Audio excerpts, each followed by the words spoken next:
Okay, so just following up on the slides from week 3, since I want to get started on the industry structure stuff Monday night, I just want to briefly go over the adverse selection slides that we did not cover last week in business policy.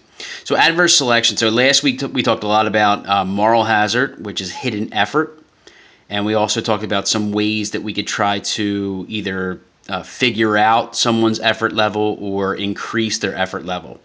We would increase their effort level through something like a tournament, and we might find out about different agents' effort levels through mechanism design. Okay, so adverse selections can be a little bit different. It's concerned with an agent's hidden information or characteristics or traits. So instead of someone's effort level, now we're concerned with someone's traits. Okay, this might be more ability versus effort. So we talked a lot about effort last week, and this would be a little bit more about ability, or it doesn't have to necessarily be about ability because it could be an adverse selection problem with respect to some product, so quality, et cetera, et cetera. So ability, characteristics, traits, all of these would apply in an adverse selection problem. Okay. Some examples in which we have adverse selection problems. So I'm an employer. I'm trying to hire employees. Certainly, I have an adverse selection problem because I don't really have all of the private information of all of the applicants. So we look at resumes, but resumes still present us with issues because resumes are not necessarily verifiable right away. Other adverse selection problems that have been studied in depth are the used car market, and so there is a famous problem called the Akerlof-Lemmens problem. It's a problem that was brought about in 1970, I think, in a famous paper. You can certainly look at that on your own time if you'd like. I used to make students read it, but we tend not to have all that much time for asymmetrical information problems. So used cars in a problem of adverse selection would be, I'm going to a used car dealership and I'm not really sure about the quality of a car. And so how do I try to ascertain the quality of a car in order to make sure that I don't pick some kind of a lemon? Okay? And in this case, the principal's problem is to screen potential agents in order to avoid selecting the wrong agent. Okay? So not necessarily for their effort, but for some other characteristic. We use screening mechanisms to try to figure out if we can reduce the pool of applicants or the pool of other things such as used cars. We'll also talk about adverse selection problems when we get into mergers and acquisitions later in the semester. So we might use screening mechanisms for potential target companies if we're trying to acquire a company. Okay. Some screening mechanisms that we might be familiar with, however, are resumes. So that's a way to screen people. And certainly information on a resume has to be at some point be verified, but at least first pass we can kind of try to figure out who not to choose from resumes. Minimum requirements, so we would have, say, a minimum GMAT score to get into a business program or a minimum police academy test in order to qualify to get into the police academy, etc. Okay, references and background checks, these are all screening mechanisms to make sure we don't select the wrong agent. And of course, a big problem with these screening mechanisms is the ability to try to find omitted variables. So you can think about a resume. Certainly when we put forth our resume, it's filled with all the good things about us, but it might not have, our criminal background or things like that in there. Okay, so finding omitted variables is something important because that is the private hidden information. Okay, now one way where an agent can try to convey private information is through signaling. Okay. Now, a signal is a message containing private information which is transmitted from the agent to the principal. So here I'm an agent and I have some kind of private information that I want the principal to know, and so I might signal this information in certain ways. Okay. Signals are attempts to transfer this private information about an agent's type. This might reduce the adverse selection problem. Okay. Again, we'll never solve the problem, but it might reduce the problem. And signals can be evaluated in the context of their noise. A low noise signal is very clear.